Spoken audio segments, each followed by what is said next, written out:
Hello everyone, তোমরা সবাই কেমন আছো? আশা করছি সবাই খুব ভালো আছো। নতুন একটি মিনি ব্লগ নিয়ে চলে এলাম। আর তোমাদেরকে অনেক অনেক ধন্যবাদ, কারণ তোমরা মিনি ব্লগগুলোতে এত এত ভালোবাসা দেওয়ার জন্য। আর আমার মিনি ব্লগ বানানোর প্রতি ইচ্ছেটাও অনেক বেড়ে গেছে। তো আজকে তোমাদেরকে নিয়ে যাব গুরুগ্রামের সেই ফেমাস জায়গাতে, যেখানে সবাই যেতে চায়।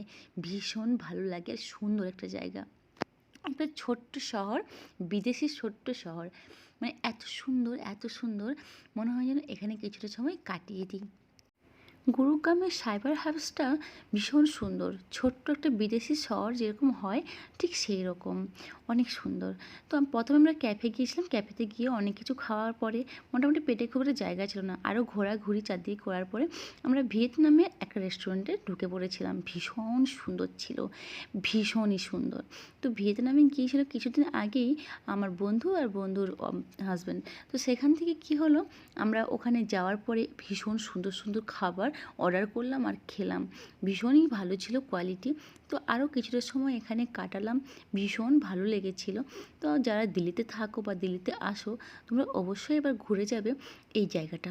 সত্যিই ভীষণ ভালো লেগেছে। তো বাড়ি ফিরতে ফিরতে মোটামুটি আমাদের একটা দুটো বেজে গিয়েছিল। তাতে কি, একটা দিন তো গিয়েছি, তাই না? তো ভীষণ ভালো লাগলো আজকের দিনটা, আর তোমাদের সাথে শেয়ার করে আরও বেশি ভালো লাগলো। তোমাদের কেমন লাগলো তোমরা অবশ্যই অবশ্যই জানিও। আর এরকম আরও অনেক অনেক ভালোবাসা দিতে থাকো, আমি অনেক অনেক মিনি ব্লগ তোমাদের সাথে শেয়ার করব। তো চলো, আজকের মিনি ব্লগ এই পর্যন্ত, দেখা হবে অন্য কোনো মিনি ব্লগে। Bye, tata, good night.